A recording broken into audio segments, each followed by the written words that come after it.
I like to think I'm a hardworking person.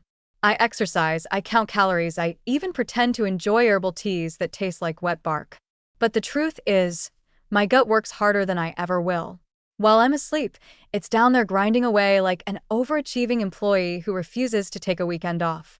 While I'm fasting, it's busy negotiating new calorie deals, making sure no morsel of fiber goes untaxed. I go to bed feeling virtuous and wake up bloated, which means that somewhere in the night, my microbes held another unapproved business meeting. I'm on a cleanse. They're on a buffet. The betrayal feels personal. I eat clean, but my intestines have turned into a fermentation factory. Every chia seed, every oat, every healthy bean becomes a raw material for energy extraction. My gut doesn't waste. It invests. It's the world's most relentless recycler, turning leftovers into calories, gas, and regret. The harder I try to diet, the more efficient it becomes. It's like I'm trying to downsize, but my microbes keep demanding expansion, more fiber, more fermentation, more profit. Somewhere in my abdomen, a microscopic workforce is celebrating record productivity while I'm left staring at the scale, wondering why it's moving in the wrong direction. Science calls them methanogens, archaea that feed on hydrogen produced during digestion and turn it into methane. I call them freeloaders with ambition. They take the gas others leave behind and convert it into slow-burning fuel, all while making my gut sluggish and distended. They're the reason my digestion moves like a stalled subway train. They're also why, despite eating like a saint, I feel like I'm inflating from the inside out. It's not just gas, it's metabolic sabotage. Every gram of fiber I consume becomes a business opportunity for these microscopic opportunists. They don't care that I'm counting calories, they're counting molecules, converting every one into energy I didn't consent to absorb. The more I learn, the worse it sounds. A methane-heavy gut doesn't just produce embarrassing noises, it actually changes how efficiently you extract calories. Studies suggest that people with methane-producing microbes may absorb more energy from the same food than those without. Imagine being penalized for having a productive digestive system. I could eat a plate of lettuce and somehow gain energy from it. My metabolism has become too good at its job, a cruel irony for anyone trying to lose weight. While the rest of me is exhausted, my microbes are thriving, feasting, reproducing, and congratulating each other for their outstanding quarterly performance. Even worse, they don't just make me heavier, they make me slower. Methane literally slows gut motility, meaning food stays longer in the intestines. That full feeling that's supposed to signal satisfaction? In my case, it's a traffic jam. Every meal becomes a long-term commitment. My digestion feels like a bureaucratic process, endless paperwork, no efficiency, and a backlog of fiber applications waiting for approval. And when gas builds up, it's not the cute oops kind. It's industrial-grade pressure, the kind that tests the limits of denim and dignity. No one warns you that eating healthy can turn your insides into an air compressor. The psychological toll is no small thing either. There's only so much mindful eating one can do while knowing your gut is plotting against you. Every time I feel a bubble rise, I imagine my microbes laughing, tiny tycoons in microscopic suits clinking their gas-filled champagne glasses. Congratulations, team, they toast. Another successful fermentation cycle. The human host may be tired, but profits are up. I picture them working through the night, churning away, while I lie there trying to meditate my way to calm digestion. It's no use.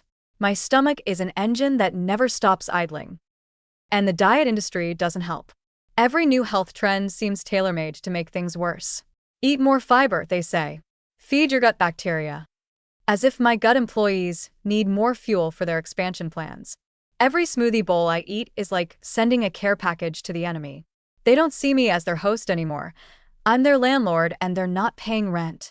In return for my kindness, they reward me with bloating, lethargy, and an uncanny ability to produce sounds that ruin quiet rooms.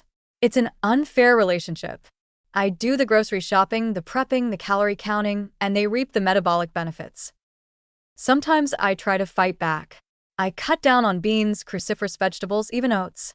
I flirt with low FODMAP diets and drink peppermint tea like it's a form of protest. For a few days, I feel hopeful. The bloating eases, my energy rises. But then my microbes adapt, because of course they do. They reorganize, diversify, and find new ways to harvest hydrogen from whatever scraps I give them. They're survivors. No amount of diet manipulation can outsmart billions of years of microbial evolution. I'm playing checkers. They're running a trillion-cell economy that never crashes. And here's the cruelest part. I need them. As much as I resent their productivity, I depend on it. They make vitamins, regulate my immune system, and digest fibers my body can't handle alone. I can't just evict them. I can only beg for better behavior. But they're not interested in cooperation. They're interested in output. They're the definition of overachievers, tireless, invisible, and utterly indifferent to my goals. While I'm struggling to stay awake through another day, they're orchestrating a microscopic energy festival. If I could unionize my microbes, I would, but right now they're the management, and I'm just middle labor. The warnings are real, though. Chronic methane production isn't just an inconvenience, it can point to deeper imbalances. The slowing of digestion can spiral into constipation, nutrient malabsorption, and even inflammation. What starts as gas can end as fatigue, mood shifts, and a sense that your own body has turned unpredictable. It's easy to laugh about gut health when you think of it as a trendy concept. It's harder when you realize that your digestive system is basically a rogue machine that ignores commands. Mine hums along 24/7, converting my good intentions into gaseous liabilities. So yes, my gut works harder than I do. It metabolizes in its sleep, negotiates biochemical trades, and churns out energy I neither need nor want. It's an uninvited overachiever, a corporate ladder climber in a warm, dark office that never closes. I wish I could fire it, but I can't. All I can do is hope it takes a lunch break once in a while, that it decides to slow production and stop treating every fiber like a business opportunity. Until then, I'll keep eating healthy, pretending I'm in control, and accepting that the most industrious part of my body is also the one least interested in my well-being. If there's ever a labor strike in my intestines, I'll probably feel relief. Not because I've won, but because for once, something inside me will finally rest.